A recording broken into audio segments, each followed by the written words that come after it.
Good morning and welcome to the February 21st Public Safety and Justice Subcommittee. I would like to call the meeting to order. Do we have any members of the public? Actually, I'm going to go first to our city attorney for public speaking. Thank you, Madam Chair. During citizen comment, members of the public may address the subcommittee for up to 3 minutes on issues of interest or concern to them. The Arizona Open Meeting Law permits the subcommittee members to listen to the comments but prohibits members from discussing or acting on the matters presented. Thank you. Thank you much, sir. Do we have any members of the public to speak at this time? Madam Chair, we do not. However, we do have someone signed up for the next item. Would you like Mr. Lavelle to speak to the agendized items? We'll wait till we go to the agendized item. Yep. Thank you so much, Lori. All right, our first order of business is item 1, minutes of the meeting. Do I have a motion to approve? Move to approve. Second. A motion and a second to approve. All those in favor, please say aye. Aye. Aye. Any opposed, please say nay. Hearing none, the motion passes unanimously. And Madam Chair, we do have one speaker on that item. I apologize that you said the next item. Sorry, let's go to that person. Oh, apparently they're not on. Okay. Item 2. Item 2 is our Phoenix Police Department hiring, recruitment, and attrition monthly report. We could please have Assistant Chief Osborne and Assistant Chief Chapman.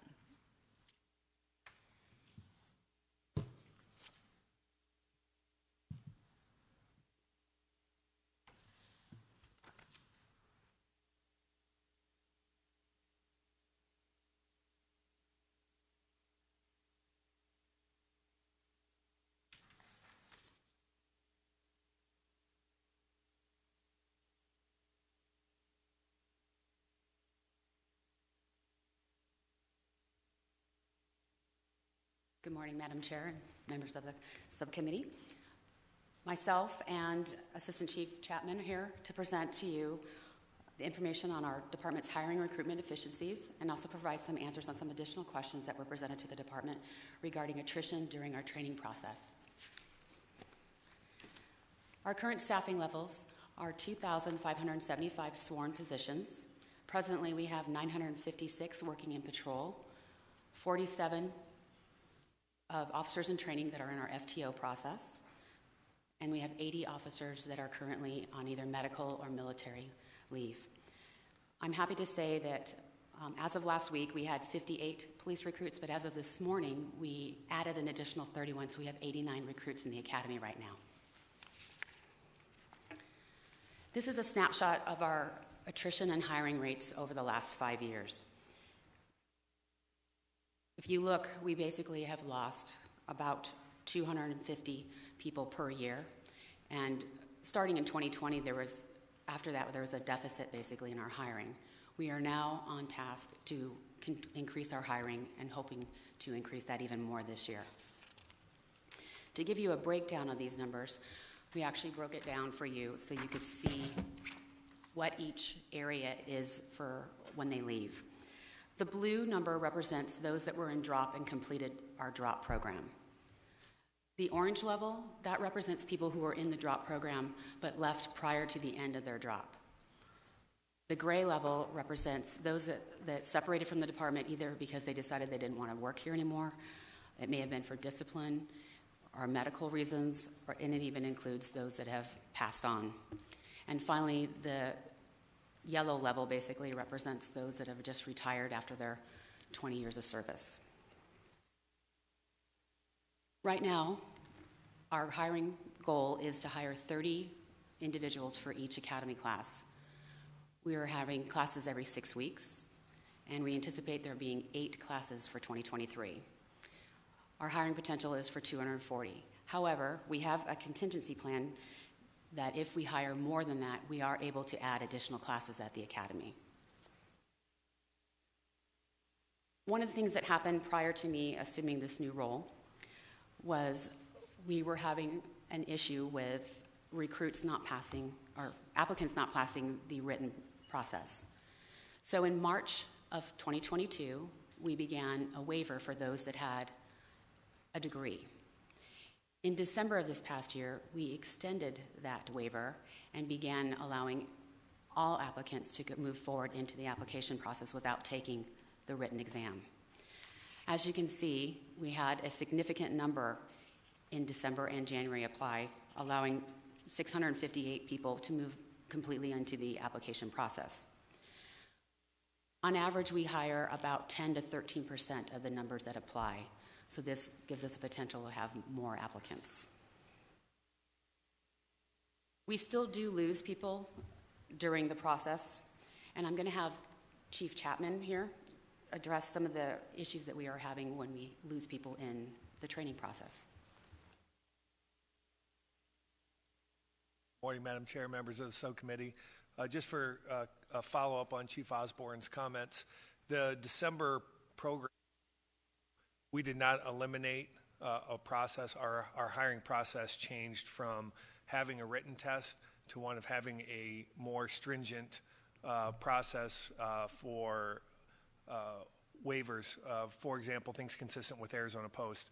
If you've been convicted of a felony, you cannot apply for the department. These are automatic washouts from the process that we currently have. So it's not come one, come all. You still have to get through a filtering process in order to be coming through the hiring process. What you see with those numbers of 300 and some are people who have successfully navigated that filtering process and are able, by Arizona Post statute, to begin the process for application with the department.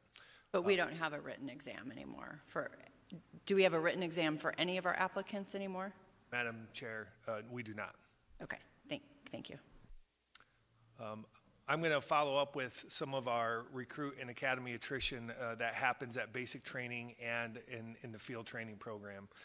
You can see on the screen there that we sent 126 recruits through the academy last year, and our attrition rate was about 21%. I can tell you historically from being a basic training commander and a commander at the academy that falls in line with what our attrition rate has been over the last 5 years. 20 to 25% training attrition at the basic training academy. And the reasons vary.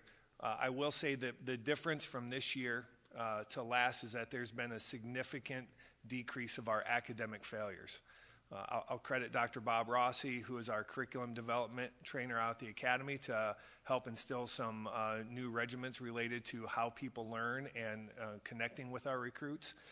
But the number one reason has always been personal reasons. We find that people in the academy realize this line of work is not for them for a variety of reasons. It doesn't fit their home life. Things happen. People move here from out of state, and it just does not happen to be a good fit. So then we go down the line from academic failures to proficiency to misconduct, integrity, and sick or injury. And those sick or injury typically are a result of people having injuries as a result of physical fitness. Importantly, with academic and the sick and injured, we have the opportunity to recycle those recruits into a future class.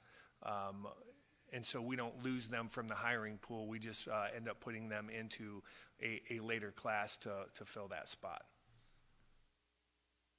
Our recruit and specifically our field training attrition, you can see from the slide there, is about 15% that don't make it through our field training program. And I think whether we're talking about basic training or we're talking about field training, organizationally what we hear a lot, or I wouldn't say a lot, I say often, is that the academy's not sending us great recruits.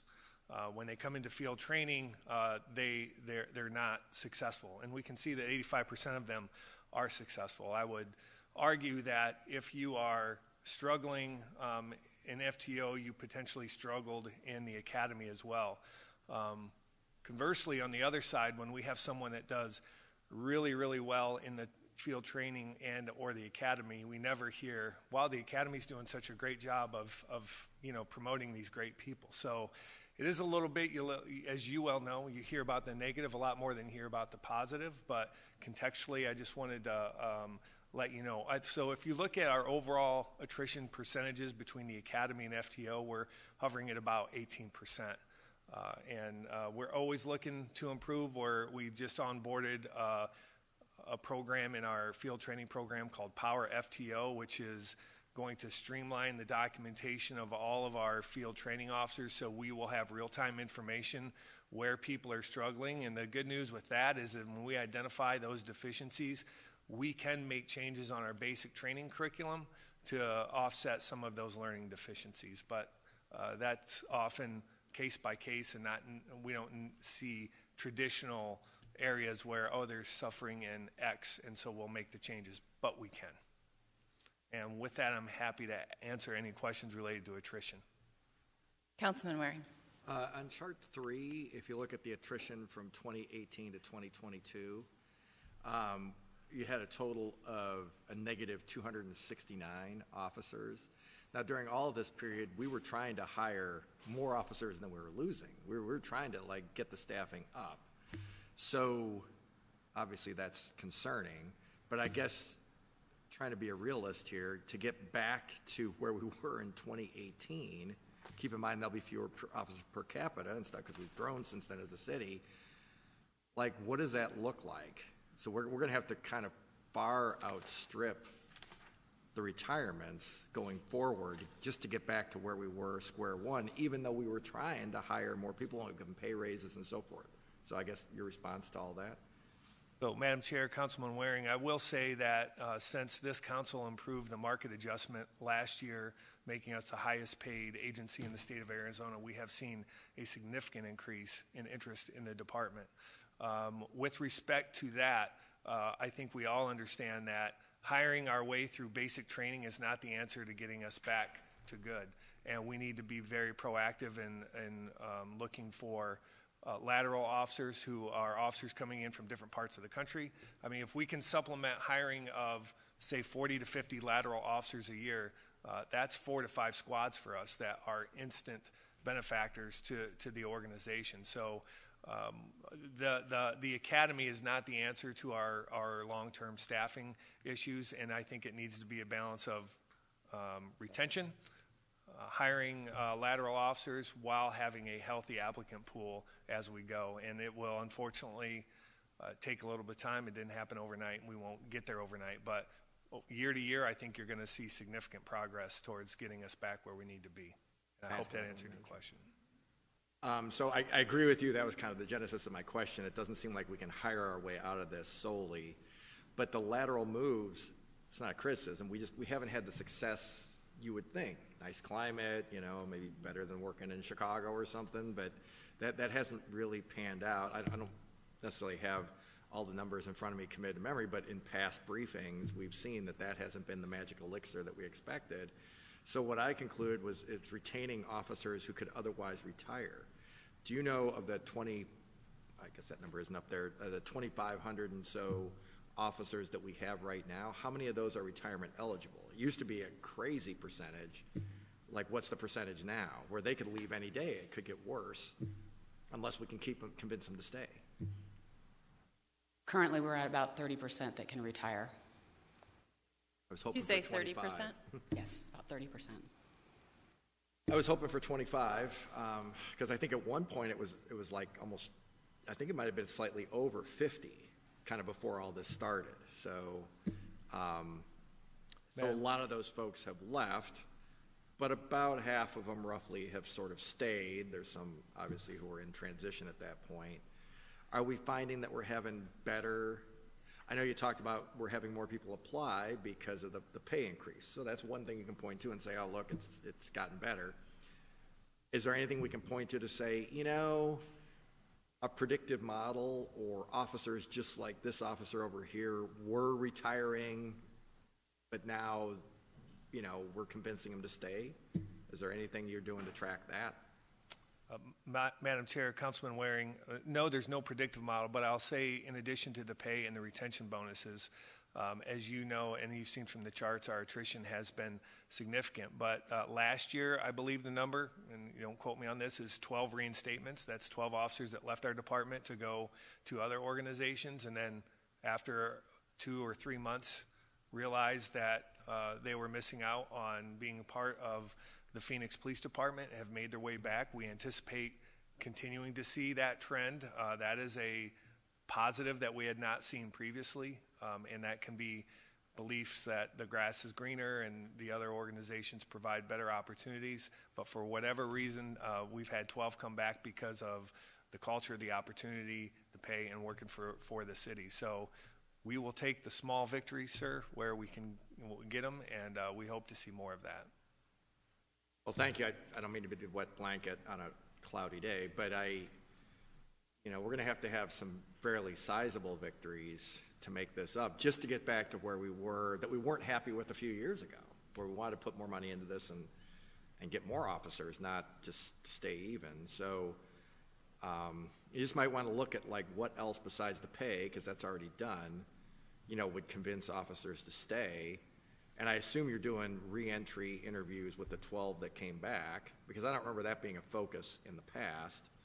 And you might want to have them go out and give briefings in the morning or every time there's a shift change, like why the grass isn't always greener, to the other people, the 2,500 who are still here.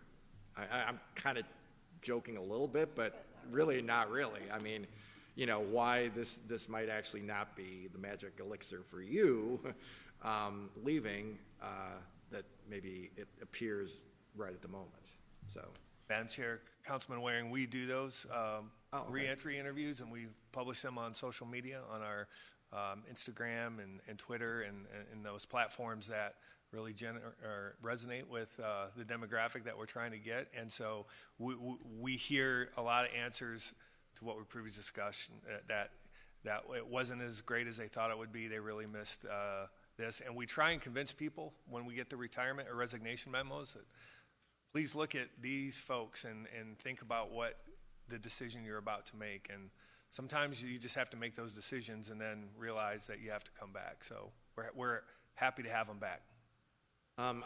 It's a bad analogy, but I like my sports analogies. With the current climate in college sports, the coaches are 24-hour recruiting because your own players could leave, much less getting new ones. So they've made the point that you're not just trying to find the next quarterback. You got to make sure your current quarterback's happy too. And that's really the situation that you guys are in. There are opportunities other places. So, I mean, if there's something that we can do to help to make this a better workplace, I want to know what that is, because it is also a lot easier. Someone who's already trained up and been doing it for 10 years is just, it's a more valuable commodity, I guess you'd say. A lot's been invested in that. To have them go work at another city or another state, that's kind of disheartening. It probably has ramifications for people who see their friends leaving and colleagues leaving and so forth, rather than bringing in some new person. So just, which is also great and obviously necessary, but we're dealing with the here and now. So anything we can do to help, please let me know. Okay. I just have a couple of questions. You can remind us how many vacancies we currently have for sworn. We're sworn allotted 3125. 3125. Yeah. Thank you. And then on slide 2, on the separations for maybe for future reports, we could. I'm curious what the difference is between discipline, medical, and voluntary. Obviously, a voluntary departure is much different than if you leave for discipline and or medical. So that would be very helpful. And I would agree with Councilman Waring. Please let us know how we can be helpful. You also mentioned that we could add additional classes, academy classes, if we go above and beyond the 8. How will that impact our resources at the academy and when they go into field training? Madam Chair, it will impact, but we will be able to forecast for that. We just put on a process to provide additional staff down at the academy. In addition to that, we have some non-sworn positions that are going to come down and be able to offload some of the administrative burden that is on our sworn staff down there. So we'll be able to focus our resources in those areas. And just the way that we have done things traditionally, we have some hard workers now at the academy, so they're living in 2 classes at once. Classes are 6 months long, so they're in the process with one and they're starting another one, and they're dual filling both of those roles, which is non-traditional. That's not ideally how we'd like to do it, but We all understand that until our staffing gets better, these are some of the sacrifices we're going to have to make. And it is a little bit of the chicken or the egg talk, but you can't increase staffing if you don't get people trained, and you got to get the academy staffed where it needs to be in order to get them out on to the field training program. And with respect to the field training program, I sat in a meeting last week on our FTO steering committee, and we are by the end of this calendar year, we're going to add another field training program in each of the 3 precincts. Tentatively, that is the discussion because of the demand coming out of the academy. And that's not only basic training, but if we get lateral officers that come in, they still need to go through field training to learn our policies, procedures, et cetera. Okay, so I just want to, we are then doing that planning as opposed to reacting for those extra bodies to going into field training. Okay, Madam Chair, that's correct. great. Seeing no other, Councilman Waring. Were you asking any more? No, I was going to say, seeing no other questions, but okay. you caught me just in I time. foiled your evil plan to wrap this up. I'm Yeah. sorry. One more question. Like, we've gone over it before, but why don't we get more lateral transfers? It just seems like an obvious thing. Maybe not from our surrounding cities, but from other states, given what's going on there and frankly their climates and so forth. But we don't seem to have a ton of success with that. Why is that again? Madam Chair, Councilman Waring, a lot of reasons, and I know that's not what you want to hear, but for example, Arizona post standards are specific to Arizona. Post standards in other states sometimes don't meet the bare minimum requirements in terms of training, so that's a process where they just have to go through the academy. They may be an officer in, for example, Nebraska or Georgia, but their post-training is not as robust as the post-training requirements are here, so that invalidates their ability to seamlessly transfer over. In addition to that, I'd say the number one reason that we don't hire a lot of laterals is because we do not take laterals who are under investigation currently, and that seems to be part of the theme as well. But that's not the majority, but that's some of the reason. Yep. Well, I remember that one, and that makes perfect sense. But if I understand you correctly, because I didn't remember this being referenced before, it just sounds like we have more rigorous standards in Arizona than other states do. Not judging, just saying. Madam Chair, Councilman Waring, well, our standards are different than other parts of the country. It's a fair assessment. And I'm not saying one is better or worse, but we have post rules that guide us and require us to follow their compliance requirements. So if I loosely interpreted that, I know there's always variation, it's probably easier to get suspended or in trouble in Arizona, and it's harder to pass the tests?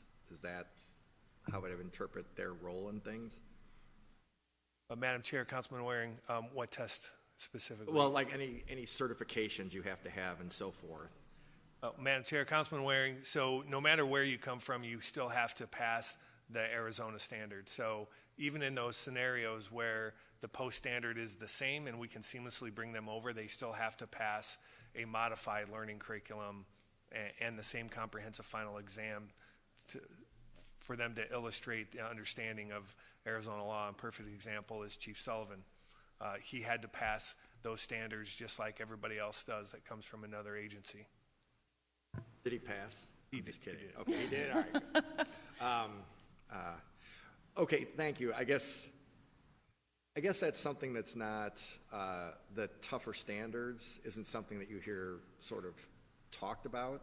I don't remember hearing that in the past. Maybe it's come up and it slid by me somehow. That is something that people should know. It kind of implies, and that was the genesis of my last question, and I'm not sure I got exactly the answer, but maybe I didn't phrase it right, so maybe this is the way to do it, that it's arguably tougher to become an officer here than it is in other states. You don't have to single out states, but... Madam Chair, Councilman Waring, maybe this provides a better example. In the state of Arizona, you're required to submit to a polygraph test. Not all states or cities or jurisdictions require you to do so. So you could be post-certified in another jurisdiction and come here and still have to go through the hiring process. Okay, so, and the questions that they ask, I'm going to assume deal with criminal history or maybe behavior history and stuff that maybe people aren't as excited to answer as some would be. So, okay, that probably right there you know, that is another step, though, that people are going through. Okay, well, that's good information. No, I don't remember ever hearing that, so thank you for telling us now.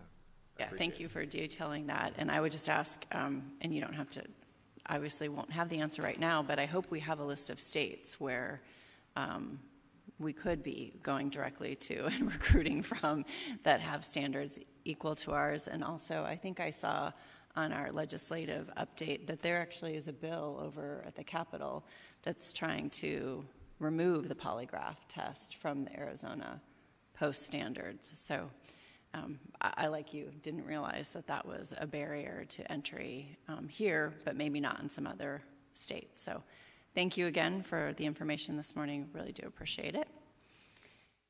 And our next agenda item is redeployment of fire department resources. And for this item, we will have Chief Duran and Assistant Chief Gonzalez.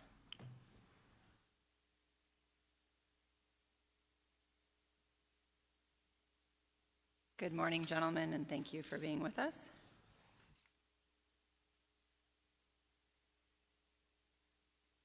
Good morning, Madam Chair, members of the subcommittee. Thank you for having us here this morning. With me, I have Assistant Chief Mark Gonzalez, who oversees our North Operations and our Training Division. We're here to talk about the redeployment of Fire Resource Squad 29. Chief Gonzalez will go over the history of our squad program and the uniqueness of these resources and how critical they play a role in our system. We will talk about why Squad 29 was assigned to Fire Station 72 12 years ago, and why we were relocating this resource to another fire station, and how I came to the conclusion and decision to move this resource to Fire Station 41. So with that, I'll turn it over to Chief Gonzalez. Thank you, Chief Duran. Good morning, Madam Chair, Vice Mayor, members of the subcommittee.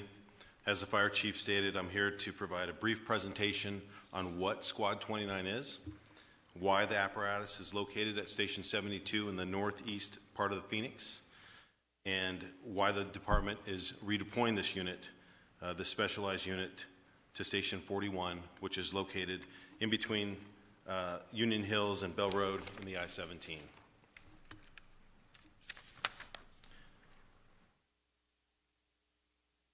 So a little background. What is Squad 29? Squad 29 is one of 3 units with highly trained rescue experts specializing in technical rescue, hazardous materials, and response capabilities to weapons of mass destruction. The Phoenix Fire Department created this squad program after the tragic line-of-duty death of firefighter paramedic Brett Tarver in 2001 to support vital companies operating on the fire ground and becoming a tactical reserve to rescue a lost or trapped firefighter. This program is partially funded through the Urban Areas Security Initiative and has been since its inception in 2006, when Squad 29 went into service at a Fire Station 29 located near 40th Street on the north side of the Sky Harbor Airport. Due to fiscal constraints associated with the Great Recession, Fire Station 72 was opened with the personnel and apparatus of Squad 29 in 2010 and continues to operate with them while co-staffing an engine. This current deployment model has resulted in excessive coverage issues in the northeast area of Phoenix. An example of that would be when the squad is on an active incident, the engine is unavailable. And conversely, if the engine is on an active incident, the squad is unavailable. In addition to that example, is the out-of-service time needed due to a demanding training schedule. We currently move another engine to Station 72 for coverage multiple times a week to maintain service in the Station 72 area.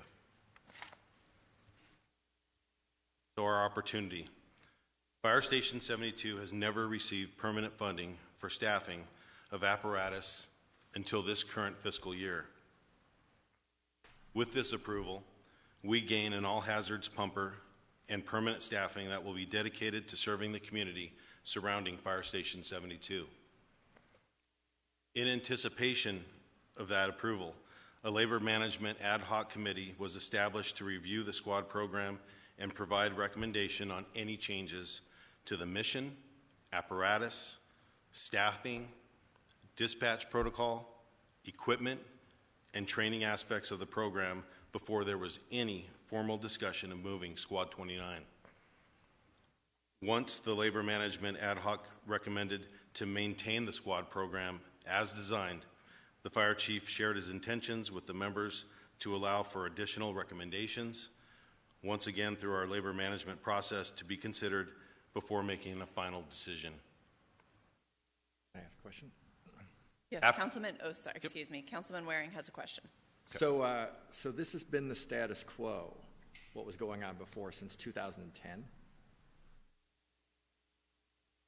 Madam Chair, Councilman Waring, this is where Squad 29 has been, yes, sir. All right, so for 13 years. And then the budget that you're talking about was voted on last spring, right? So May, June. So neither of those things happened yesterday. I'll just say I was a little surprised, given that you guys knew this meeting was coming, that you went ahead, and my understanding is you've now made the decision, announced it, and it's over. It seems like it could have waited another couple weeks. What was the sense of urgency that it had to be done a week or so ago? Madam Chair, Councilman Waring, members of the subcommittee, the decision was made based on the data and analysis that we had looked at as far as relocating this unit and putting Engine 72 in service. That supplemental was approved through our budget for this fiscal year. So to hire those folks to put that unit in service, we were within time constraints of this fiscal year to make sure that we could get that unit in service at Fire Station 72. We understand that this unit has been there for now almost 13 years. It filled a need at the time during that recession that we were experiencing when we were not able to hire the staffing and provide the resource in that fire station when we opened it. Because of the uniqueness of this resource in our system, we felt this is better suited, and I know Chief Gonzalez will go over this here more, of where it's going to be placed here for sustainment of the future in our system. So I think that actually answered my question, though, because I was asking, you know, it's gone 13 years. The budget was passed 6, 7, 8 months ago, depending on how you look at it.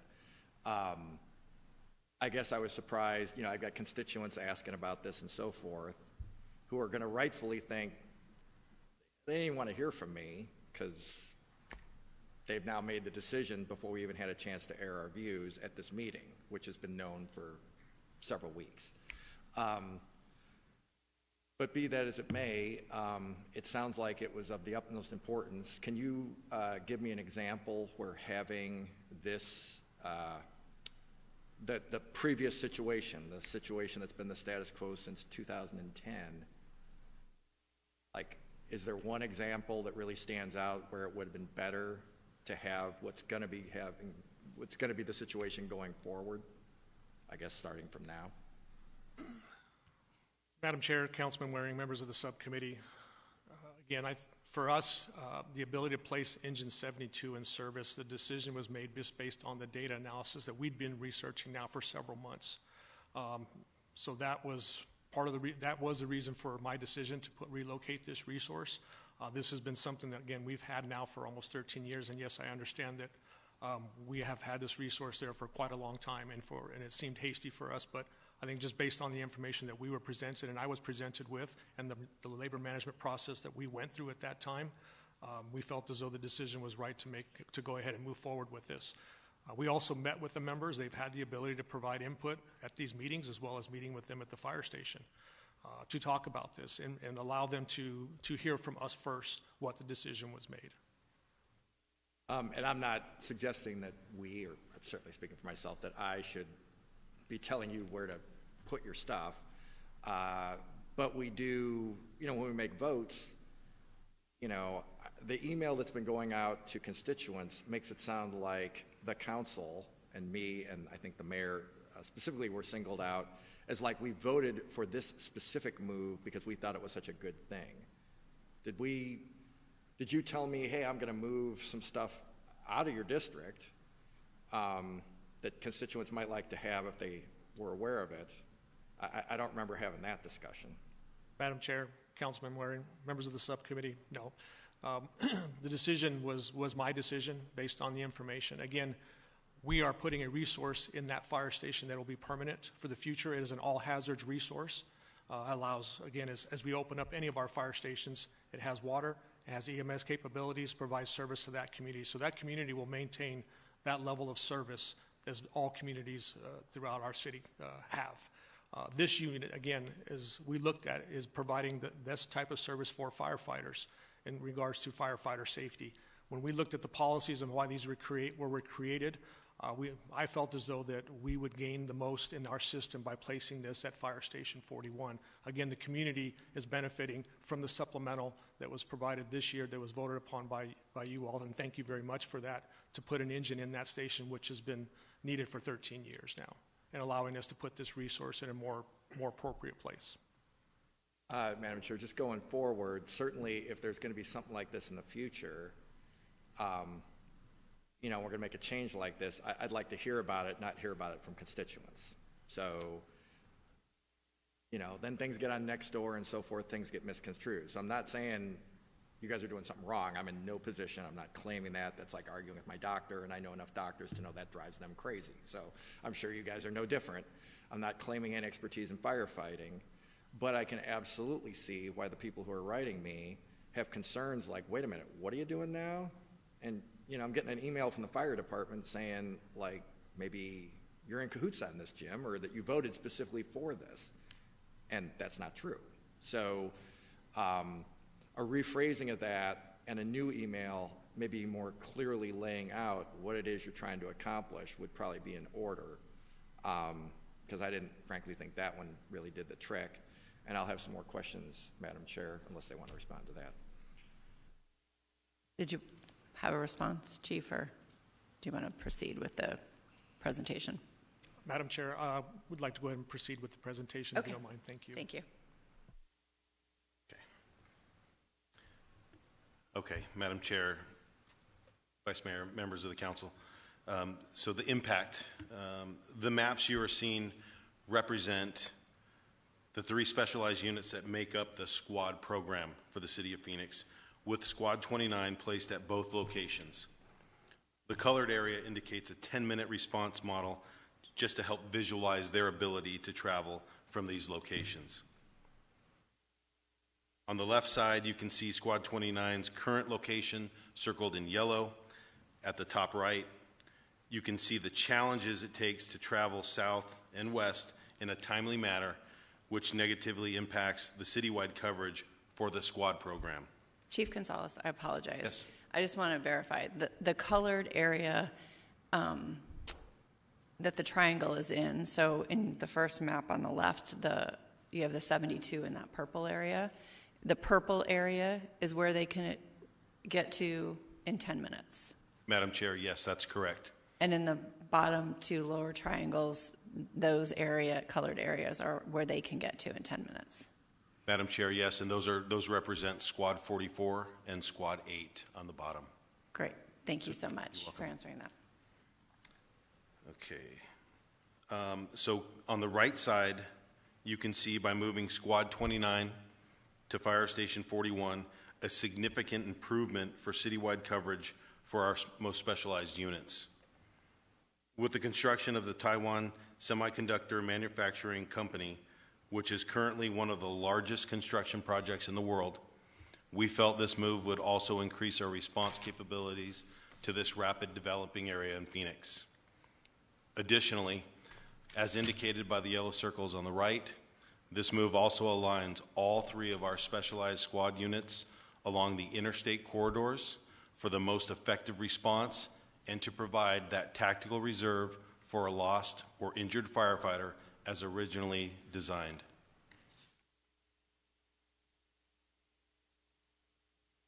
So the next steps. The next 2 steps to prepare for Squad 29's relocation are already underway. First, we're looking at a special operations coverage assessment to make sure we have strategically placed units in the areas with the highest demands.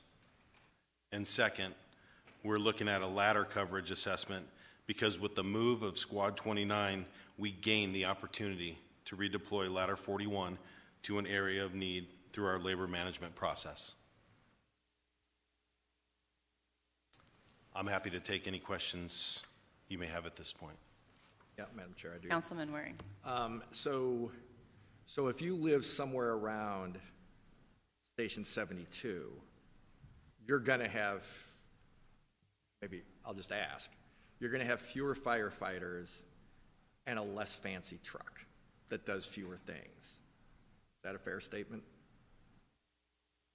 Councilman Waring, Madam Chair, members of the committee, they're fewer in the sense that the squads have a minimum of 5 personnel, and our all hazards apparatus have 4. So yes, there will be 1 less firefighter, but they will be able to provide the service delivery with the pump water EMS coverage just as they do today. So, but you can see why that would be a concern if you've had a certain amount of firefighters in your area with a truck that does certain things for 13 years, and now all of a sudden it's not there anymore. You'd want to know why, and you'd have concerns. So what I would suggest with these emails we've gotten, and most, if not all, but most did something that almost never happens. They put their addresses, and I think a fair number put phone numbers. I'd have to go back and look, for which I'm eternally grateful, because so many times we don't have an address and you don't put your phone number. So if you're listening at home, you want to communicate, it really makes it easier if you provide both those things. So I would like to go back and revisit those emails on your end, going back and revisit it, look at the addresses and explain, not in a form email, like, here's why this makes sense for you. Now, I guess my follow-up to that is it might not make sense for everybody. Some response times for some people, I assume, are going to go up. Is that accurate? Or maybe it's neutral. But Madam Chair, members of the committee, there still will be an apparatus there at Station 72 committed to the community. So no response times. So it shouldn't be any change. True. There's one less person, but Yes. and the truck maybe won't, if I'm phrasing this wrong, I apologize. This is why I'm not trying to tell you guys how to, or where to place your stuff. But the truck will be outfitted to do a few fewer things, but those things are less likely to happen at 72 than they are in these other areas. They'll be able to get to the other areas where you're expecting this kind of specific trouble, or, not expecting maybe is the wrong word, but potential, I think, is the right word, is possible. That's really the message. The response time should be the same. The care you're going to get if you're having a heart attack should be the same. The care your house is going to get if it's on fire should be the same. All those things are true. You're nodding your heads, but I assume what I'm saying is factually accurate. Yes, Madam Chair, Councilman Member Waring, members of the committee, that is true. We look at a squad as a supportive unit for the firefighters and also to be able to serve the community. It was placed in there out of need, and now we're able to correct with your approval of a full apparatus and staffing for that station. So yes, there will be, that unit will just be replaced to be able to better affect the entire city of Phoenix for the support that it does. And then there will be an apparatus that will service the community around Station 72. So a lot of the emails had Desert Ridge addresses or identified I live in Desert Ridge, one of those two. How does it affect Desert Ridge? Obviously, it's a big community, a lot of residents, potential for expansion. You've got people looking at buying some of the properties to the south and to the east. So that'll put more people in Desert Ridge or that area potentially. I assume you factored that in. Like, how does that affect Desert Ridge? Madam Chair, Councilmember Waring, members of the committee, we are looking at that, and those are those 2 steps that I spoke about. So now that we have moved essentially the squad so we can prepare both for ladder coverage and for our special operations coverage to make sure that we have the right apparatus in the places of highest demand. So we are looking specifically at that area for the supportive work, but specifically to Desert Ridge. There is a ladder 37 has about a 5-minute and 30-second response time to that area, to where the squad was well over 11 minutes to that area, so it doesn't necessarily affect the Desert Ridge. I'm thinking about the shopping market area, that space. So I guess just as firefighting professionals, experts, etc., what you're telling me is the people who have been writing me shouldn't have any concerns. Their response times will all be the same as they were before. Obviously, there will be more people, there can be more accidents, some tragedy can happen, so there's obviously variability in those numbers. But barring some I think they call them literally act of God, I mean, that might change that equation. It should be the same as it was the day before yesterday and the day before that. And then the placement of this truck will not impact the service that you'd get if your house was on fire. If they needed to get to if you guys needed to get to the roof or something, it'll be the same. Madam Chair, Councilman Member Waring, members of the committee, that is correct. There will be an apparatus there to affect the things that you mentioned the same. So since word of this has spread, obviously, you know, I'm sitting here, I have this committee, but a lot of people are at work and so forth, or they're not going to, frankly, take the time to watch this. But they do have opinions, and they would like a response. I would like to go back to those emails that we forwarded you and give a little more detail. First, the council members didn't vote specifically to do this, and we're not doing that today either. That wasn't my point of the questions earlier. I do wish, since it had been 13 years, I did think maybe an actual decision could have waited 2 more weeks or something, but that's not what happened. So explain that we didn't vote specifically to do this, and what is being done shouldn't raise concerns. And, you know, some of these people will probably live, you know, in fairly different areas, but like probably one email would work for the folks who live in Desert Ridge, unless there are substantially differing response times in Desert Ridge, which I guess I would doubt, but you'd know better than me. And then people who wrote from other areas might also get one to sort of keep this dialogue going so people feel like they're not being asked to fund stuff that actually made them less safe, because I could see why that would be irritating. Frankly, it sort of irritated me a little bit just hearing about it, and then they think their elected officials are voting for something that sounds, when I say it the way I just said it, irredeemably stupid. Why would they do that? So it would be nice not to have it all portrayed that way, and a little better communication. You know, on that end, that's something I would appreciate. I know I've dominated this, Madam Chair, so if you have. Well, Madam Chair, Councilmember Waring, can I just make a statement, because I'd be remiss. Executive Assistant Chief Scott Walker did respond to each email that did come through this weekend, and we'll make sure to reach out. Just follow-ups. Like, now, some people have written back and forth, so, but what I'm saying here and what you're telling me here, I didn't think was kind of captured. It led with well, this is the result of a vote, which I'm sure just bred more confusion.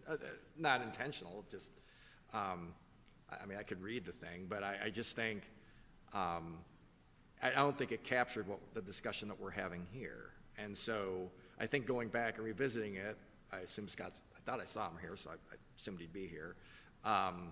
If we could go back and do that again, I really think it would help, because it's kind of getting to be a lot of folks, and you know, the HOAs get involved and so forth. They're going to want to know what's going on too. Explaining this clearly and concisely would, I think, be helpful. Madam Chair, Councilman Waring, members of the subcommittee, thank you for that. Yes, and we certainly can provide more communication and follow-up to the constituents in that area there. But to know that, one, is maintaining the safety of our community is our utmost priority. And so when we ask for resources in our system through our processes, we felt as though we were correcting something that we had hoped to over several years now, and we're able to get Engine 72 in the system.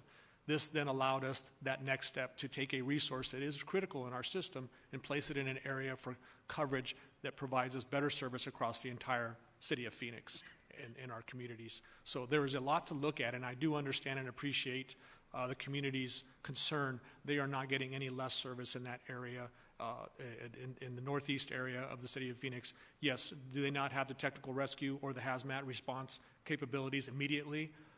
No, the response times for them will increase. However, we do have an automatic gate system.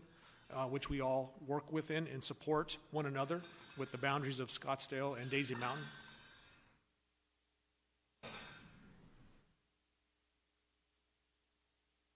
So what you just said, like the last paragraph, maybe that could be the start of the email. If you just kind of roll back from, you can look at the, I'm sure there's a counter when you watch this on video. Maybe go back like that, like, hey, our first responsibility is safety. Here's what you're doing. I mean, I thought that actually, it almost kind of read like, even though you're not reading it, it kind of read like a prepared remark that would probably make sense to a lot of people. One other thing, so you talked about the Labor Management Ad Hoc Committee. Was this the first choice? Was this the thing that people said this is the best thing to improve the safety? Madam Chair, Councilman Waring, members of the subcommittee, based on the data that we had, this was the best choice that I made the decision to place that at Fire Station 41. I had asked the process to take a look at that once that decision was made known to determine whether or not there were better recommendations. And what was brought back to me over the several months of this was that Fire Station 41, just looking at the coverage and the map that we showed there, showed that it would improve our system in response, specifically in those areas where we would have the needs for that type of resource. Along the I-17 corridor, the expansion of the North Phoenix area, again, we're not diminishing any service to that Northeast Valley there. As a matter of fact, we are looking across the valley at all of our resources and those standards of coverage. So again, what this step now allows us to do, again, put this resource in an area where we think it's most advantageous to our system, and not only for the community's safety, but also for firefighter safety. And then allowing us to now take Ladder 41 and look at where we can improve our coverage and response times with that resource in the system. Again, we know we have some deficiencies that we'd want to work on, and so this was one step for us in that process here. Can I ask, so just a follow-up. So it sounds like maybe I heard it wrong, or so you make the decision and then you go back to the committees and then they ratify the decision? I mean, is that a standard thing? It just seems like the committees would make a recommendation. And I'm not saying your decision is wrong. I'm just saying, obviously you can't know everything and so forth. So it starts with, it kind of seemed like that went backwards, but maybe I misunderstood. Madam Chair, Councilman Waring, members of the subcommittee, the process for us, I was following the MOU process. I have the ability as the fire chief to make a decision based on what is appropriate for the organization and the safety and for the service to our community.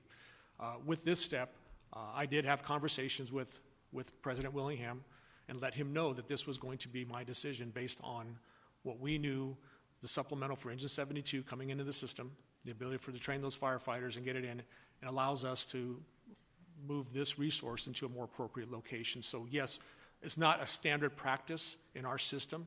Normally, we would work through the labor management process with the subcommittee co-chairs and then work up through the committee all the way to myself and President Willingham. However, in this moment here, I felt very strongly that this resource would be best suited in this location there, and I asked the subcommittee to look at all of the information and make recommendations back to me to whether or not this was proven to not be the best location. So in the, Madam Chair, the recommendations by I assume they're all firefighters on these committees. Yeah. So the firefighters who are on the committees came back and said, yep, that is the right decision. That's what happened, I guess. Madam Chair, Councilman Waring, members of the subcommittee, no, there were other recommendations that were provided. However, again, I felt as though that Fire Station 41 for the organization and our ability to serve the community best was to be at Fire Station 41. And just on a final note, so, I mean, we're a public safety committee. Obviously, we want what you want, the best and the brightest, doing good things for the city of Phoenix. Like, if you have recommendations on how we can help, now we had that discussion maybe 2 or 3 months ago about, station needs and so forth. It was pretty extensive, but if there's something specific, I'd like to know about it. I mean, we've had that in the past. And that's something I'd appreciate. So, but thank you for your time. I appreciate it. And Councilman Waring, to your point on that one, we will be getting an update in May regarding those fire mitigation and strategies that they need for some additional help for us. And I believe do we have any public comment on this item? Madam Chair, we do have 5 individuals who've signed up to speak if necessary, so they're able to speak if you would like them to. So, do you want to? So, would they like to speak?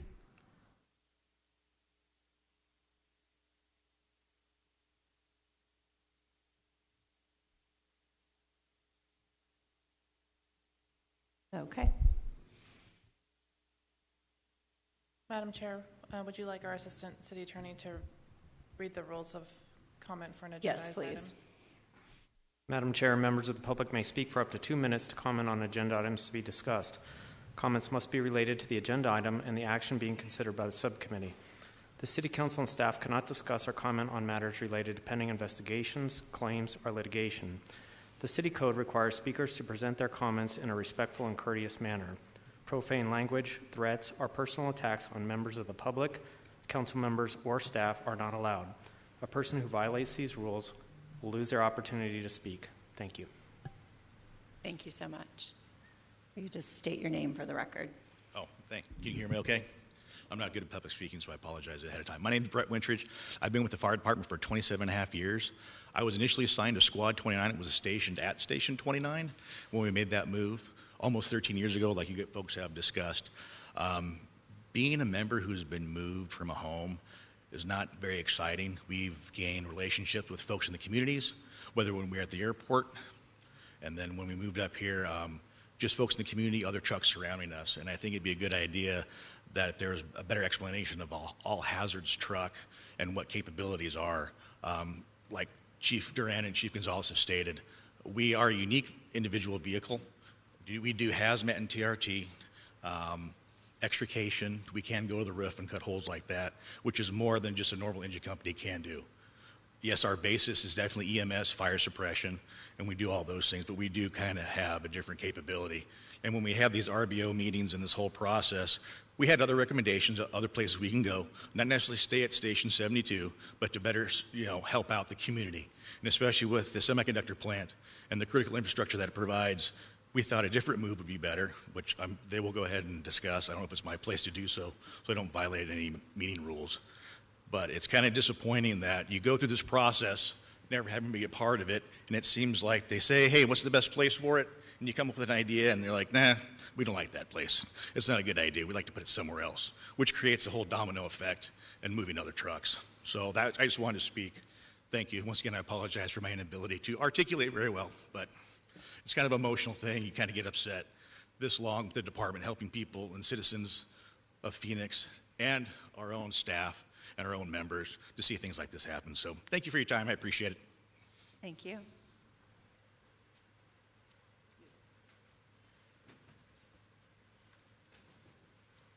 Hello, good morning. My name is Kyle Stoneberger. I also work for Phoenix Fire. I'm a firefighter paramedic currently at Station 72 on Squad 29. I'm also with Brett. We came from Fire Station 29. We moved up there in 2010. I just want to say, anywhere you move this truck, that area is absolutely going to benefit. And vice versa, anywhere you move this truck from, it's going to be a major deficit to that area. So the 5-person vehicle that we run there, we run 3 different apparatus. We run a brush truck, we run a fire pumper, an engine, and then we also run our squad, which is the heavy rescue. There's plenty of times we split up our crew because, number one, we get an extrication assignment, and our first due, we take both the squad and we take the engine. We take 3 people, put it on the engine, we put 2 people on the squad. So now we've got water in case there's a car fire. We could put that fire out. That company officer takes command.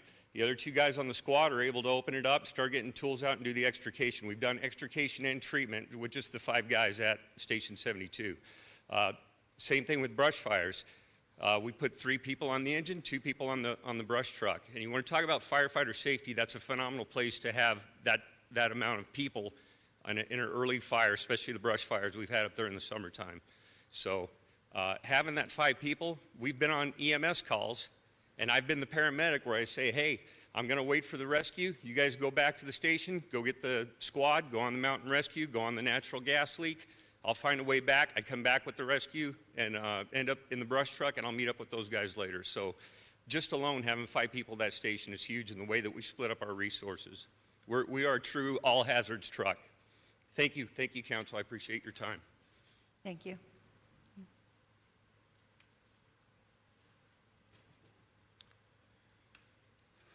Good morning. My name's Russ Haight. I'm a firefighter and paramedic at Station 72. And I also attended all the apparatus placement committee meetings involving where the recommendations that came forward as to where to place Squad 29. And the biggest thing that we really focused at as a committee was coverage and response time. That was kind of one of the key things. And what we really saw was that from 2018 to 2021, the need for TRT and hazmat calls had actually increased 65% in that northeast area. And we really saw that moving this truck out of the northeast, even to Station 41, would create a huge hole in predominantly the special operations coverage, which is technical rescue and hazardous materials. The other thing we looked at was how we could bolster the hazmat response capability to TSMC. And that's why one of our recommendations was to take the existing ladder resource at 41 and train them as hazardous materials technicians, because they already have the support capability with Engine 41 in-house. So it would be a nominal capital outlay. Squad 29 would remain at 72, so then you would basically end up with 3 hazmat companies that could respond to TSMC, where currently there are 2, and even with the move of us to Station 41, it would remain being 2. The other thing we looked at was taking the budget for this particular fire truck and placing it in the highest activity area in the city. Thank you. Thank you all for being here this morning and speaking.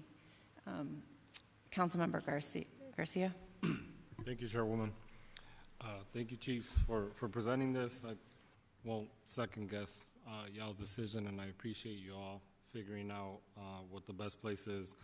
Where I was kind of a little stuck, it sounds like when there's a situation where the special engine is needed, and if it has to go further away, you actually have a gap in that area, right? And so could it also be that Station 72 actually doesn't have to no longer worry about that?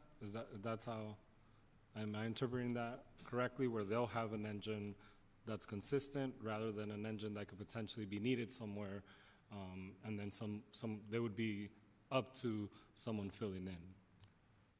Madam Chair, Councilman Garcia, members of the subcommittee, that's a great point.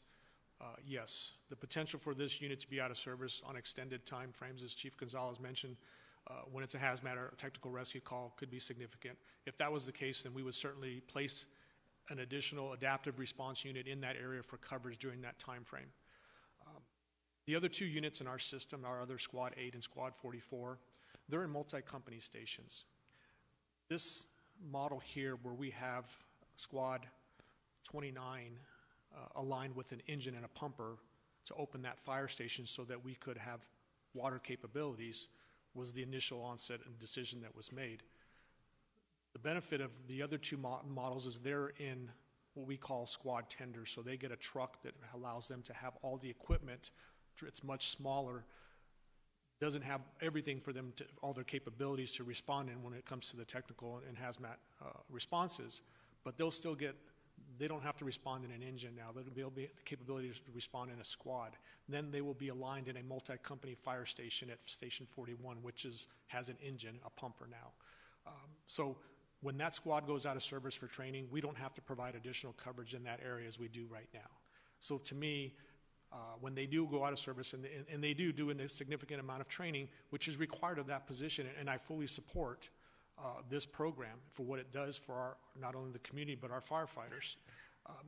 In this model here, where we're placing them at Station 41, I don't have to take that adaptive response unit and move it up to Station 72 to provide coverage up there, because it is in the outer areas of our system, which has increased response times. If it were in the inner area fire station, we wouldn't necessarily have to put a move up or adaptive response there because we would meet those response times based on the surrounding companies and fire stations in that area. But because this is an outer lying station, so yes, putting engine 72 in service there provides some consistency because they will not be out of service as much for training, but they will maintain that level of service when it comes to water EMS capabilities for that community there. And I know it's a tough decision. You have limited resources, and we wish. I think some of the suggestions of maybe we have more folks trained up, and maybe we have more locations where we have the 5 folks on a truck, right, or who have these specialties. I know we, even on the bond program, you all asked for more. We cut it down a little bit, and we still have to work to pass that to make sure that happens. But TSMC keeps coming up, and I know it's a different conversation, but and I'm putting this question because I think it matters around this. Is that location going to be a place where, similar to the airport, we might have to think about having a permanent station within it so that we're not taking resources from other places? Madam Chair, Councilman Garcia, members of the subcommittee, that is correct. So Station 51, which is on the bond, which is one of the 4 stations that is in our proposal, would serve that community of the TSMC, the Loop 303, I-17 corridor there, and the future development of the North Phoenix area. That fire station 51, will be housed with an engine, a pumper, a ladder truck capabilities, a rescue, and a battalion chief. In addition to that, we will also have space for our CAP program there. And so with that, they will be hazmat trained at that fire station, so they will provide direct capabilities for hazardous materials to that location and site there. So again, like the airport, they will be training with that site. They will be performing familiarization with the area there and on site there, because we know that they are a huge community partner for us, and we, as the fire department, want to make sure we're supporting them. And then last comment, I think, so you're making this assessment now. It sounds like, in 13 years, we hadn't made an assessment with 51 coming on board. And once that's set up, is there a possibility that, I'm guessing it takes 4 years or 3 years, however long to get that going, that then these resources would be shifted again once you have that resource that's set up there? Madam Chair, Councilman Garcia, members of the subcommittee, that's a great question. So we don't like to, this is not a common practice in our system. We don't like to move resources once we've placed them in that location there. Again, in this instance here, this unit was placed at Fire Station 72 because we had no other resources in the system at that time in 2010 that we could put in service there. Again, the model for us is putting them in a squad and a squad tender and a multi-company station is the best suited because of the amount of out-of-service time for training and so forth. But it, again, also enhances the capability. As Firefighter Stoneberger mentioned, you can put this resource anywhere, and they will enhance the capabilities in any area in the system. But based on the map that we showed, we felt as though that response time was increased for us as opposed to having them in that northeast part of the valley. So that is a great question. So yes, we do not want to move this resource. We want to make sure that once we place it in this location here, this is where it's going to be housed for the future and sustainment for that community and the needs of the entire community. Thank you. Thank you. Vice Mayor Ansari.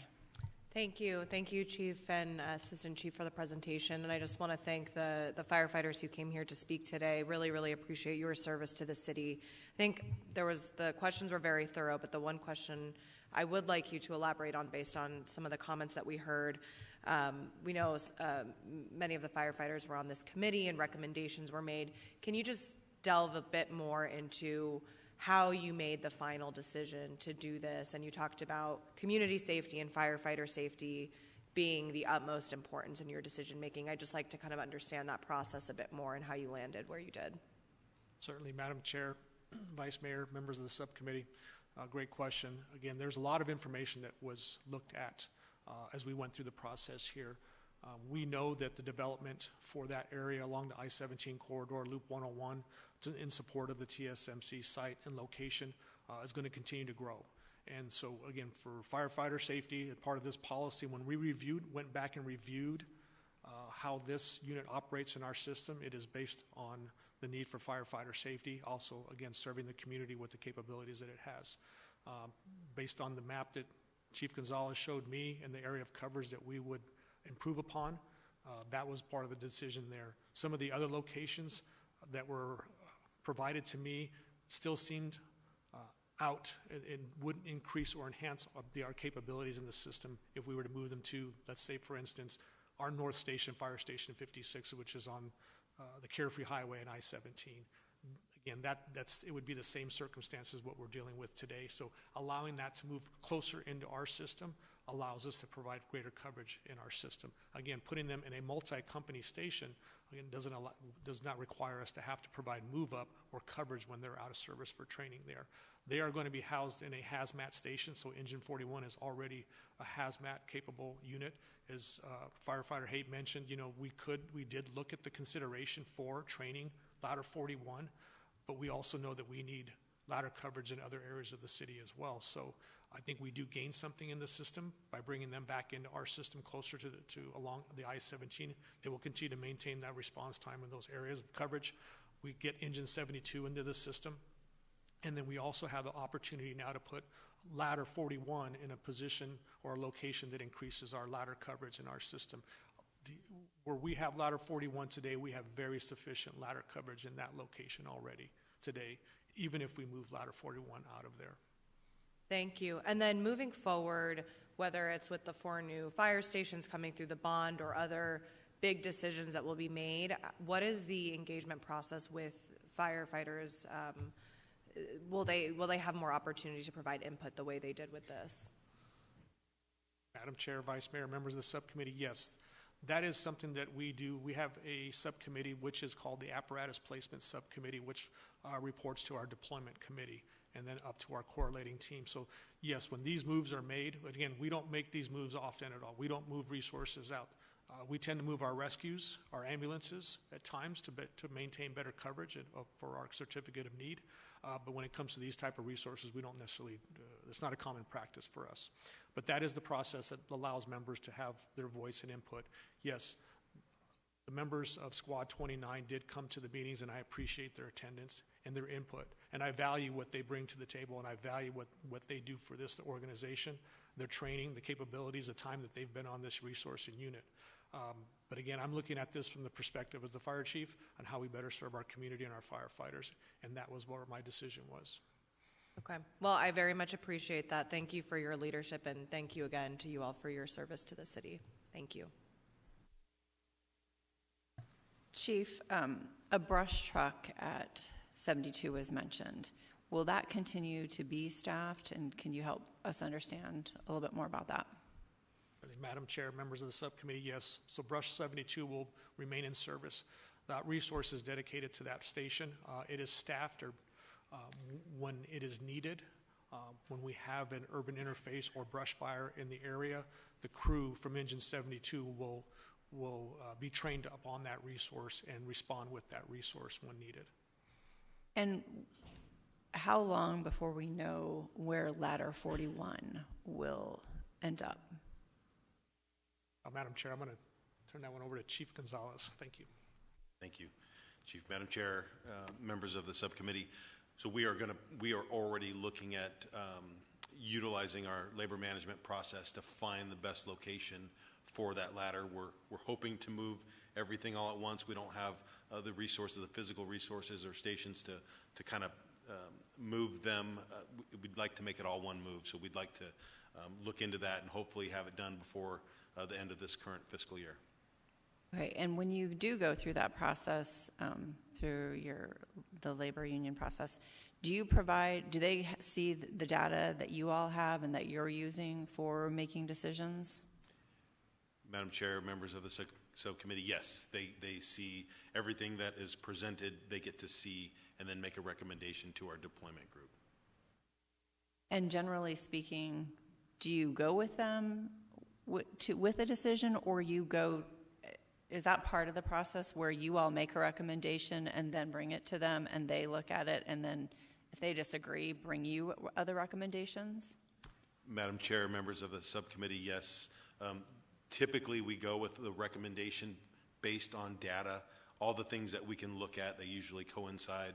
So yes, we do look at that to make sure that it is correct and that we can just place the piece of apparatus in the best location for the highest demand. Chief? Madam Chair, members of the subcommittee, yes, so that is, the conversations do start at that level there. The data is provided by that subcommittee to reach out to our folks in our system to look at that coverage.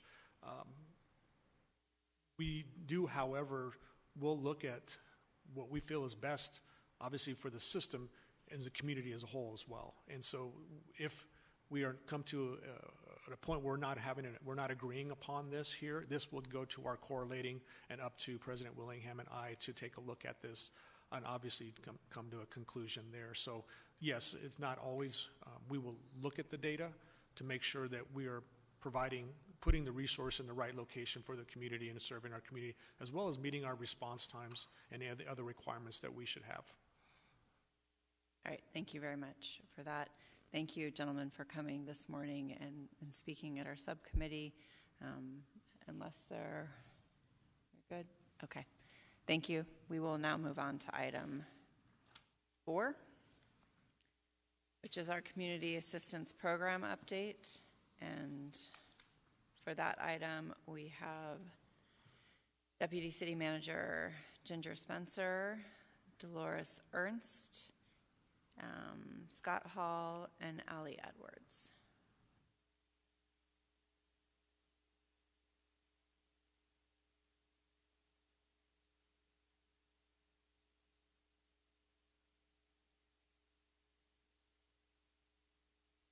Chairwoman O'Brien and members of the subcommittee, thank you for the opportunity to give an update on the city's Community Assistance Program, which we call CAP. Before I begin the presentation, I would, however, like to thank our Assistant City Manager, Lori Bays, Fire Chief Mike Duran, and Assistant Fire Chief Raymond Ochoa for their leadership and continued support of the CAP program, as well as all the city departments, all the city staff, and our partners who basically are helping us get this program up and running. Okay. The CAP is the third branch of the first responder system to quickly provide the appropriate response to 911 callers experiencing mental health crisis. In today's presentation, we will cover the CAP's behavioral health and crisis response units, as well as the other mental health related programs that are offered to Phoenix residents by the city, including, again, an update on our CAP, BHU's, behavioral health units, and CRU's, crisis response units, our work with the Phoenix Police Communications team to determine if calls are diverted to Solari, Crisis and Human Services, or to one of our CAP units, the telehealth services contract approved by Fire, or approved for Fire, which offers the option for callers to speak directly with the doctor when calling 911.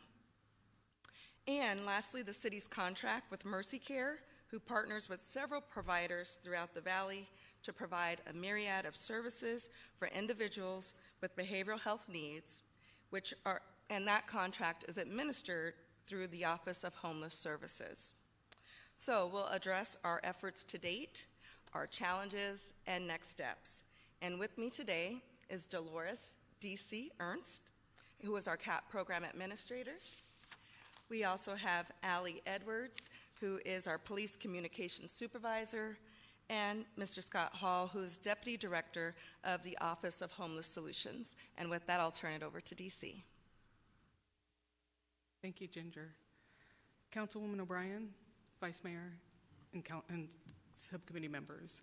This slide provides an overview of when Council approved $15 million to create and expand the Community Assistance Program. The funding will expand our 5 crisis response units to a total of 10 crisis response units, as well as we are creating 9 behavioral health units.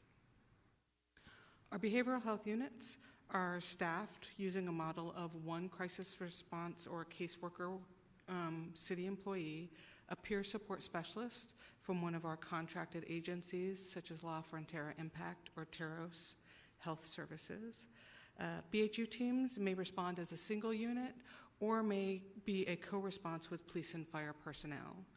The determination of when BHU is dispatched is made during the 911 intake process.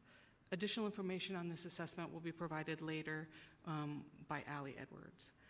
Once the determination of BHU team is appropriate, PD transfers the caller to a CAP BHU dispatcher. That dispatcher activates that unit as well as continues to assess the caller for what their needs are or the individual that they are calling about. This slide shows the number of dispatches that the BHU teams have responded to since the first team went into service on July 25th, 2022. BHU teams have interacted with 203 individuals. BH1 is currently operating Sunday through Wednesday from 7 a.m. to 5 p.m. This team responds out of the Neighborhood Outreach and Access Health location, also known as NOAA, at 3rd Street in Dunlap. BH2 is not currently staffed, and I'll provide an update on staffing and hiring on another slide. In 1995, CAP began offering crisis response services. The original team was staffed utilizing volunteers and interns. As the needs of the community changed, grant funding was sought to create part-time paid positions. We continue to utilize volunteers and grant-funded positions to staff our teams as we move forward to the model of full-time caseworker 2 positions. CR units were designated and are continued designated as co-response with fire and police units to assist individuals impacted by traumatic incidents, such as those listed on the slide, as well as providing supportive services to individuals experiencing a behavioral health crisis and those who are unhoused. We face challenges like other departments and across the country in hiring. CAP has added 30 new staff members since July 2021. We currently have 12 candidates in the hiring process. Our partner have hired 11 peer support specialists, and we continue to have 40 dedicated volunteers who provide direct services to our community. CAP staff is continuing to work with the Human Resources Department to create continuous cycles for recruitment. And during the month of March, CAP will be holding weekly interviews. This process, we anticipate, will decrease the time that it takes to get individuals hired. In addition, hiring, retention, and referral incentives are now being utilized. With the assistance of the City Manager's Office, CAP is in the final stages of creating a paid internship opportunity for ASU's School of Social Work. We continue to look for opportunities to create internship agreements with other universities. The CAP coordinators are actively connecting with community partners to provide education on CAP services. As part of our outreach, one example of our outreach efforts that our members have participated in is the 51st Avenue and Baseline Outreach, which is actually organized by an organization by the name of Redeemed Neighborhoods. Events are held on Saturdays, and they include volunteers and business participating in cleaning the area, as well as offering services and resources to individuals who are in need in that area. One of the roles of our BHU teams is also to conduct outreach to individuals in parks. When the team is not on calls, they visit parks and engage with individuals in an effort to build rapport and trust with those who find themselves in vulnerable situations. Team members will complete needs assessment, provide transportation to needed services, connect individuals with established case managers or clinics, and provide other basic needs such as blankets. In a later slide, I will discuss some of the work that has been done by our teams and the outcome. Since July 2021, CAP has been working with a multidisciplinary team for the expansion. This slide provides a list of some of the city departments and community partners who have participated in the expansion. The slide does not represent all the partners who we've engaged with in this expansion. But for example, Public Works has ordered all of the new fleet vehicles for the additional 5 crisis response teams and the 9 behavioral health teams. In addition, Public Works created a leasing option to ensure behavioral health units could go into service as soon as staffing allowed. CAP and Mercy Care meet on a monthly basis to discuss updates and to ensure seamless services to those in need. Mercy Care has assisted in connecting CAP with members of the psychiatric urgent care facilities, and CAP now participates in regular meetings with these groups to discuss successes as well as challenges. These meetings have led to a better understanding of the services available and better connectivity for those receiving the services. Our collaboration with police communications has made the ability to dispatch a BHU team successful. Ali Edwards will now present on this work. Good morning, Madam Chair, members of the subcommittee. When a citizen calls into 911, there are 3 different branches that we are able to divert the calls to: police, fire, EMS, and what we are calling our 3rd branch of mental health services, which is CAP and also includes Solari. Phoenix Police Communications diverts both calls to both Solari and BHU. Both agencies will respond without PD, but will also respond as a co-response once PD secures the scene. Each program has its own criteria of calls that they will respond to. We have been diverting calls to BHU since July of 2021. The criteria for BHU is a caller is requesting help for an unknown third party, the individual to receive services are not aware assistance is being sent, the individual in need is in the Desert Horizon or in the Mountain View precinct. They are unhoused individuals or individuals inside a business. We have been diverting calls to Solari since 2019. The criteria for Solari is the caller is requesting help for themselves or standing with the subject, the caller is aware assistance is being sent, the individual is stationary and not refusing assistance. Both BHU and Solari will also respond to calls that the call reports no known weapons, no active violence is being reported, and no criminal act is being reported. In August of 2022, all police communications personnel were retrained and given updated training on mental health services and call diversion. This introduced the behavioral health units. 2 new police radio codes were also introduced for Solari and BHU so that we could parse out the data between which calls we send to which department. Updated policy was also put into place, directing operators to divert mental health related calls to the appropriate resource. The types of calls that can be transferred to a mental health partner are mainly check welfares in nature. These types of calls are depressed or suicidal callers with no plans or means to cause harm to themselves or others, callers experiencing behavioral health issues such as hallucinations, manic episodes, or anxiety, and incorrigible juveniles that are not armed or exhibiting violence. CAP and Solari coordinators have both co-located within police communications to provide support and guidance to operators on decision makings when they are taking the calls. Operators can request mobile teams to respond with officers if the situation has potential for a crime or danger, but also has a mental health component. This is the co-response model. Officers are also able to request a team once they are on scene. The Bureau saw a consistent increase of callers being sent to a mental health provider. On average per week, we divert 132 calls to Solari, and on average per week, we divert 5 calls to the behavioral health unit. Part of the update was introducing 4 additional calls that our call takers will ask to determine if the call is mental health related. The first question is, are you or the person you are calling about experiencing problems related to mental health? Are you or the person you are calling about thinking about suicide, hurting themselves, or someone else? If yes, do they have a plan? If yes, do they have the means to move forward with the plan? And if yes, do they have immediate access to the means? Question 3, are you or the person you are calling about using drugs or alcohol? And question 4, are there any other safety concerns that we should be aware of? And with that, I will turn it back to DC.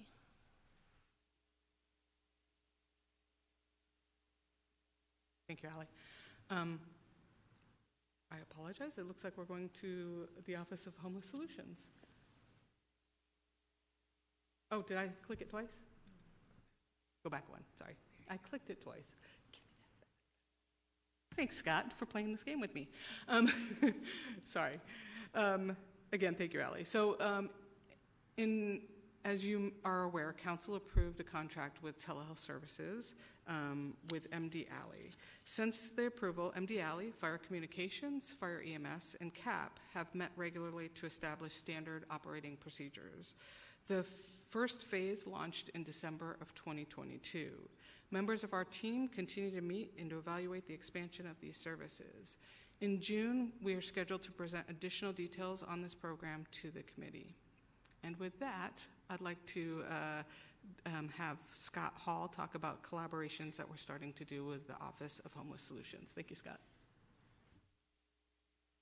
Thank you, DC. Madam Chair, members of the subcommittee. The Office of Homeless Solutions is also active in the behavioral health space. We administer a $9 million American Rescue Plan Act contract with Mercy Care that began in April of 2022.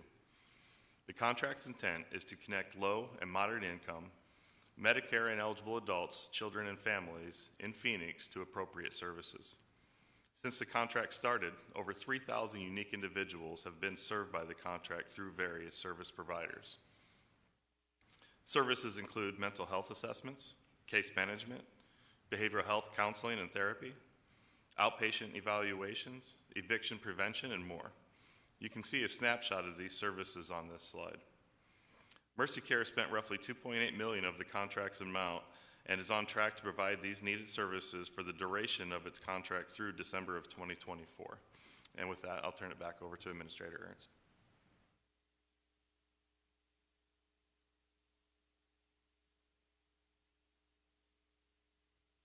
So, Chairwoman and members of the subcommittee, next steps.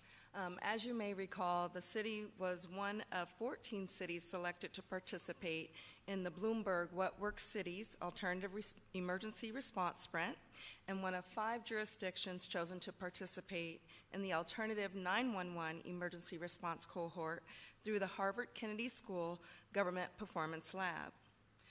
One of the best practices identified in both programs is the creation of a community-led task force.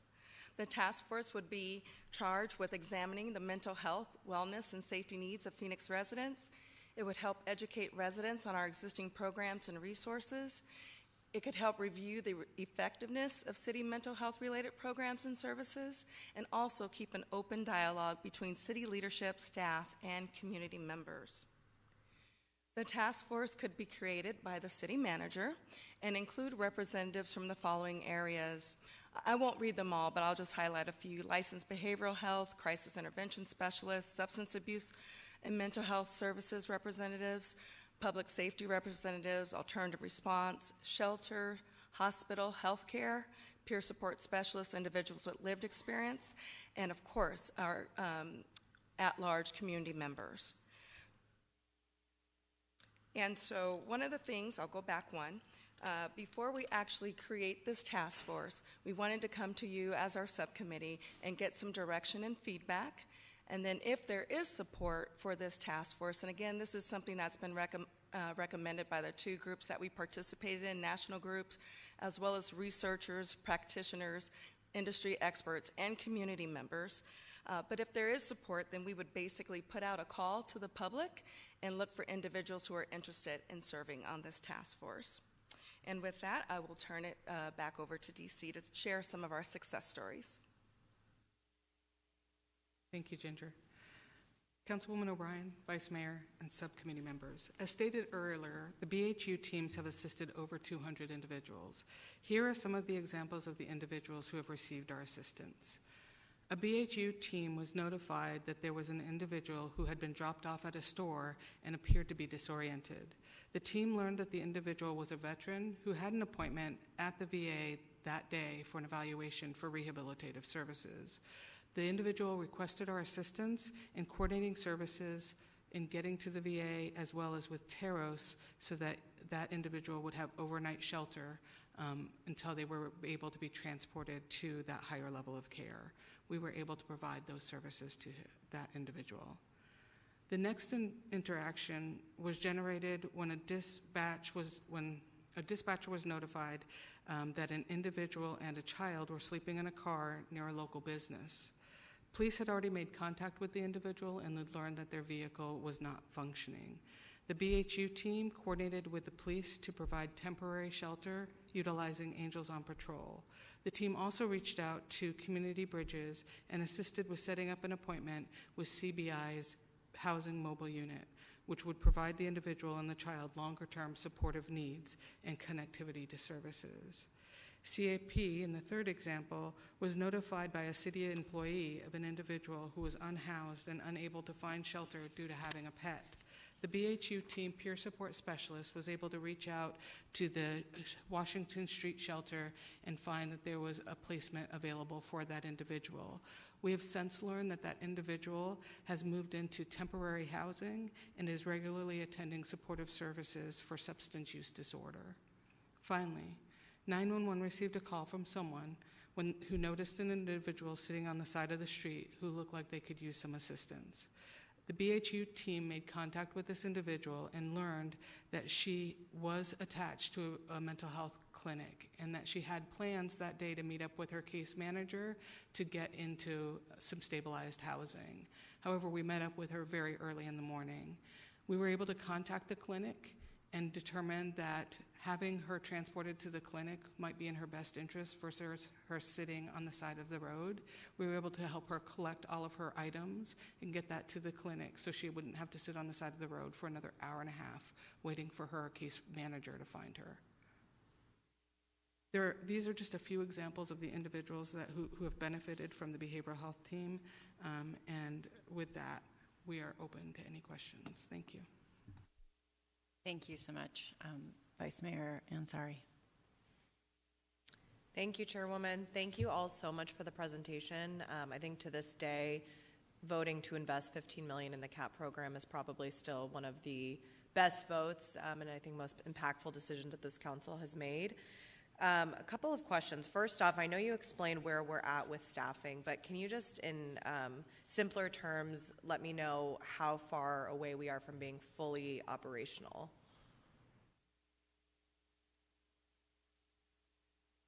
Thank you, Vice Mayor, council members.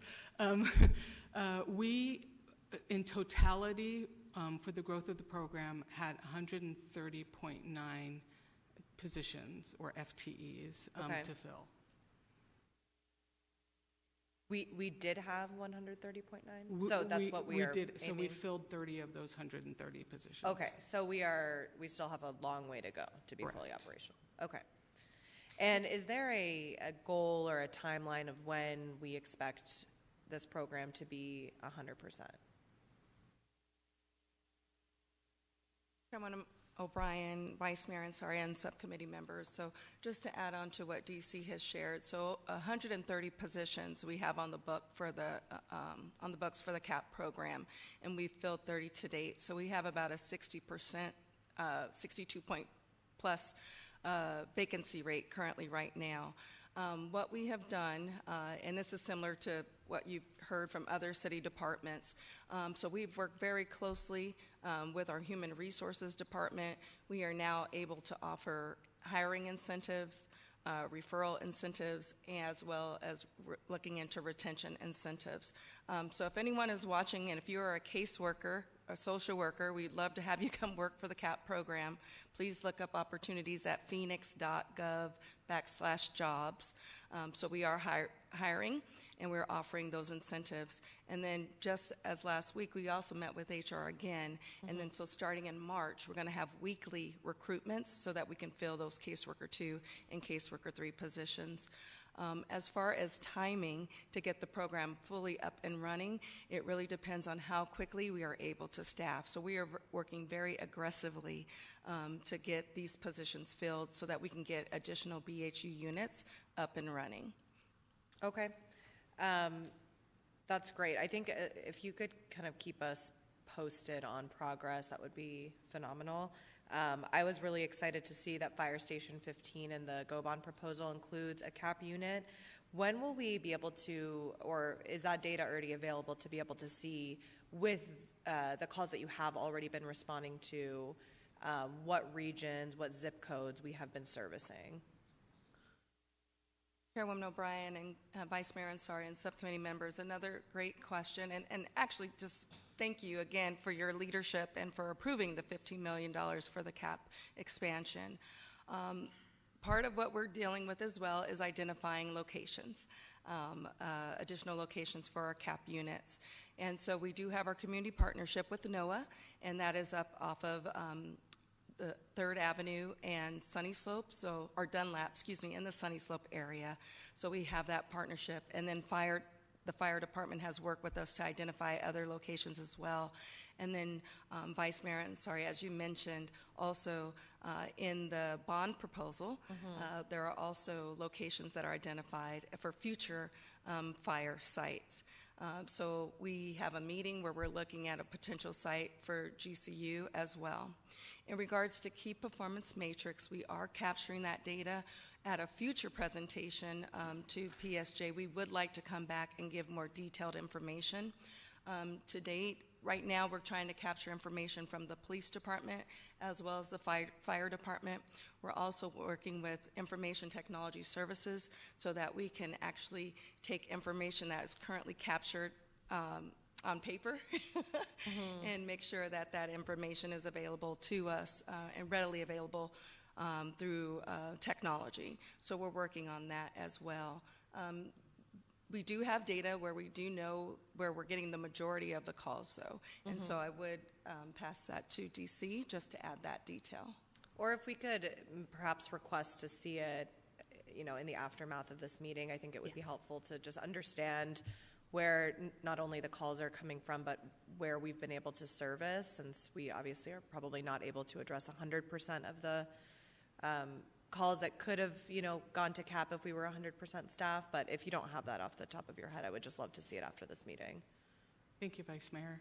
Members of the council, I will definitely be able to provide that to you. Thank you. Okay. And then, I just want to comment and a question. Myself and Councilmember Garcia have been calling for more behavioral health units, specifically to be made available at 51st Avenue and Baseline, intersection in Levine, where we have had, it's considered a hot spot for mental health issues, fentanyl use.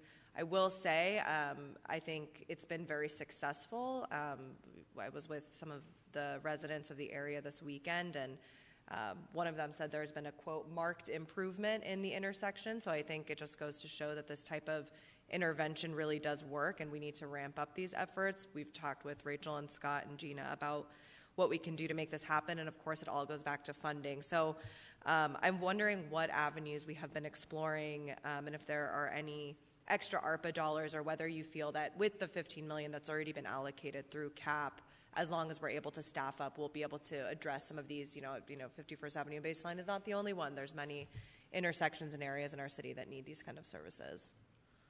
Chairwoman O'Brien, Vice Mayor Ansari, and members of the subcommittee, you are correct. There are pockets located throughout the city. And so thank you for your leadership, and Councilmember Garcia for the 51st Avenue and Baseline in Levine. And of course, our teams work very closely with the Office of Homeless Solutions. I believe that with the $15 million that Council approved for the CAP expansion, as well as the $9 million that was approved through ARPA funds, that as long as we can get our staffing up and running, that we do have adequate resources to address the community needs. So right now, it's truly just an issue from my point of view, from a staffing standpoint.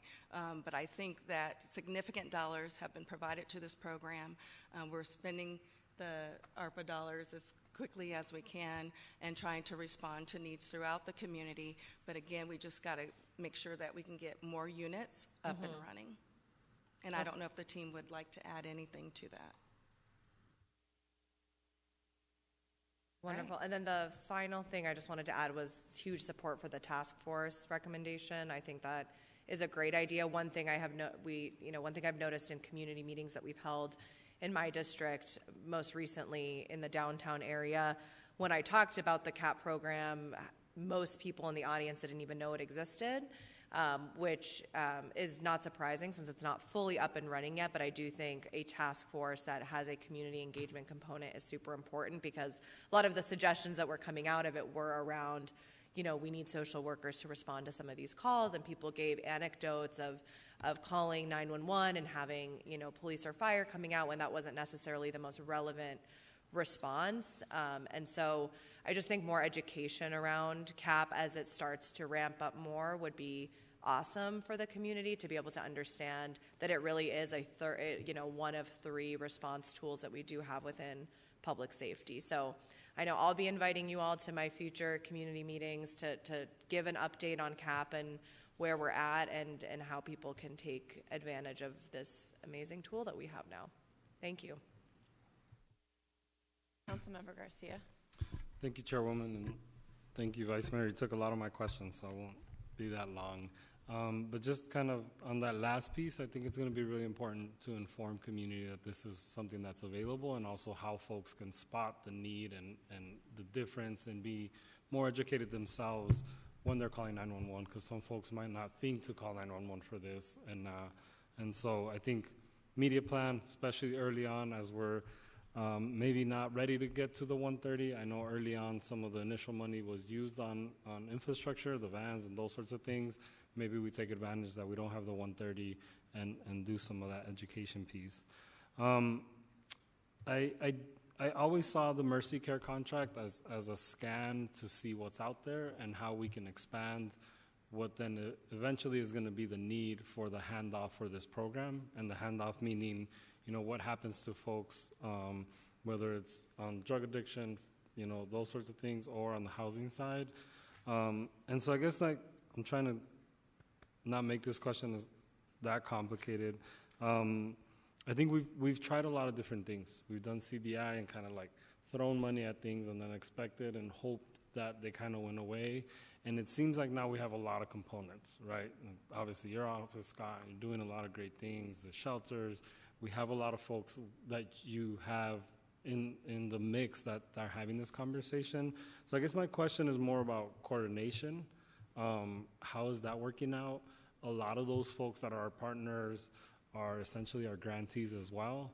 And so what does that coordination actually look like in the sense of who's holding that, right? I know now we have the public health office. So just kind of, I don't know who the question is going to. I know Lori's looking at me like, where's he going with this? But I don't know who that question goes to, but just kind of how that's working out, if that makes sense. Madam Chair, Councilmember Garcia, and members of the subcommittee, I can speak on behalf of the Office of Homeless Solutions for that, because that's a fantastic question, and I appreciate you trying to make it uncomplicated, but it is a complicated issue that we are solving for. So most of those items you mentioned are foundational pieces we've been spending this last year aggressively getting into place to create a functional system and to eliminate gaps in services and efficiency for serving our members in our community. And with that being said, there's a lot of coordination that is involved. We work closely with DC and her team on this as well. We work closely with Mercy Care and how we can tie that into this project and also our other homeless service contracts. We also work with our other homeless service providers for the whole homeless services system and the flow and how they can receive these services as well. So it is a complicated system, but all these foundational pieces, we do coordinate these meetings sometimes weekly, sometimes monthly, not too many quarterly because there's so many things involved and we've added so many new things. So yes, we are solving for all that to make it efficient and also get the data coordinated so that the data looks as effective as the services are, right? Because sometimes these data points blend in and dovetail to other data points. We really want to show the effectiveness through that data. And again, I'm speaking on Office of Homeless Solutions and all the complexities of people that are unsheltered and these indigent populations within the Mercy Care contract. So I don't know if I was able to answer that, but we are solving for exactly that and getting that message out of what we've been able to accomplish this year and our goal this next year of what we're going to do with these foundational pieces in place. Yeah, I mean, yeah, that does answer to it, and I guess I wanted to just state the complexity also and acknowledge where you all are at, because I think we're used to demanding matrix, and I know you had some conversation about, like, you know, we want results, right? We want to turn around and tell people, hey, we're making this happen, and I think that's where we fell in a trap before, and so I'm appreciating kind of the way that things are going, but also we obviously have the urgency. So I appreciate the ability to, let's say, 51st and in Baseline, it's a hotspot.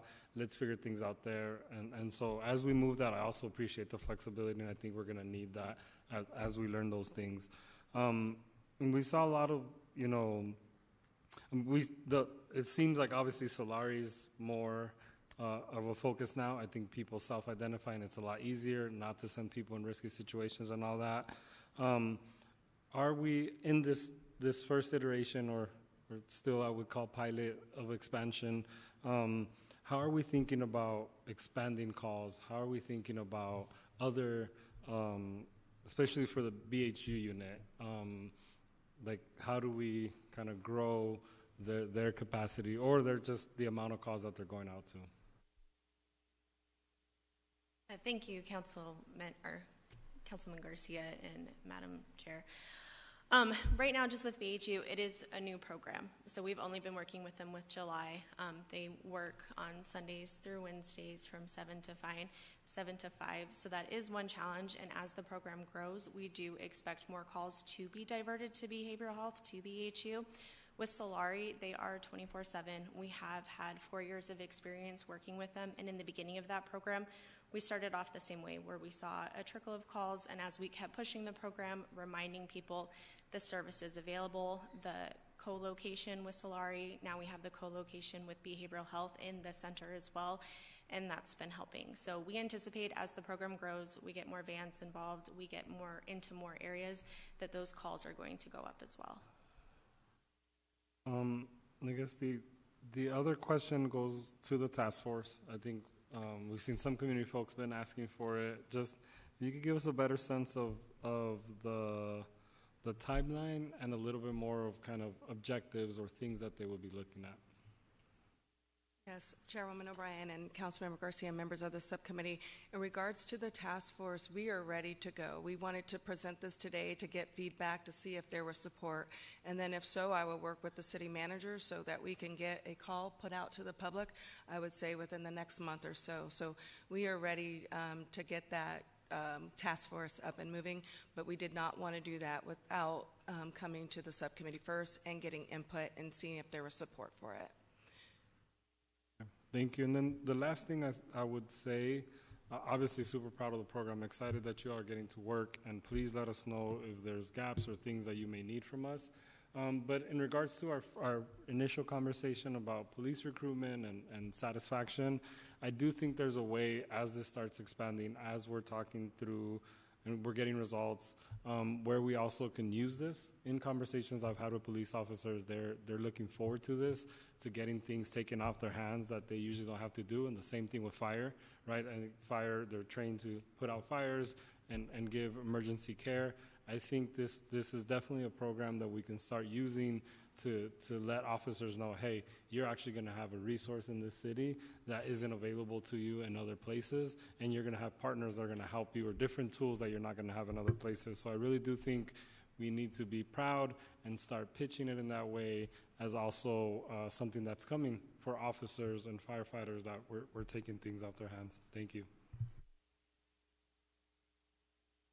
Thank you, Councilmember Garcia. Thank you for the presentation today. I'm excited to hear the good news stories that you shared with us this morning.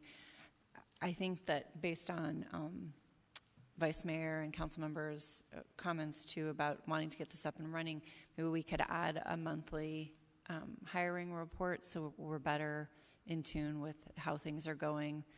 I know that everybody's struggling, so that would just help us in an informational way. We don't need a report every month. I mean, a physical report where you're here, but a paper report would be great. In addition, I think that I'm also supportive of the task force. I think it's important that we coordinate.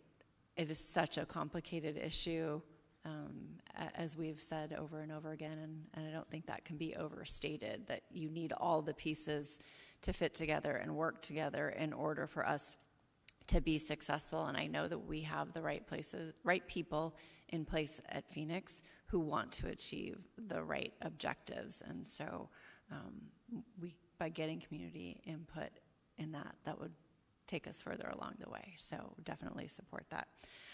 Otherwise, thank you all for being here this morning. And with that, we have gotten through our agenda. I have a future agenda item request. That would be, given the train derailment in Ohio, I'd like us to look at with the trains and cargoes that go through our city, what are our safety plans and what are those implications for our citizens, what can and cannot be transported through the city of Phoenix. So if we could have that in a future meeting. Any other agenda requests? Councilmember Garcia. Thank you, Chairwoman.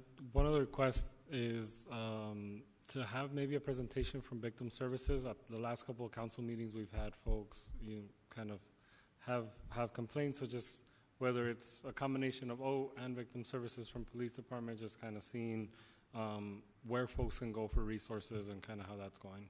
That makes sense. Yeah, I'll talk to you later so we make sure we understand what you're looking for as well. I'm sure Assistant City Manager. Any other requests? And no other public comments? Nope. We do not. All right, then we are adjourned. Oh, right on time.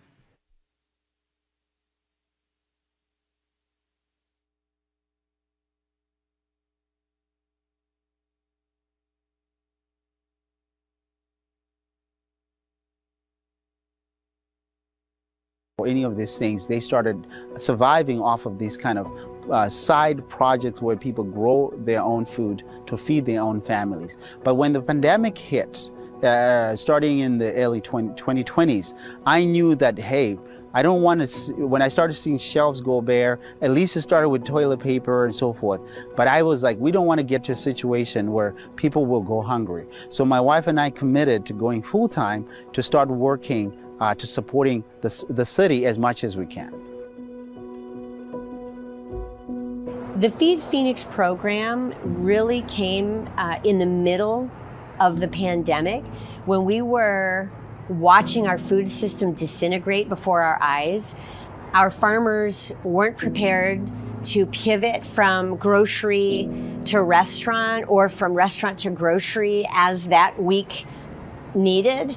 And so we were able to develop this program that was able to protect hundreds of jobs and support dozens of businesses. Right, and it was really amazing that at that point, different leaders across from the federal government, the state levels, the city level, started thinking about what do we do to help different families get different support. And it was right at that time when we were like in limbo, trying to figure out, do we go forward or not, that the Feed Phoenix program came in and sort of give us a boost of morale to say, hey, stay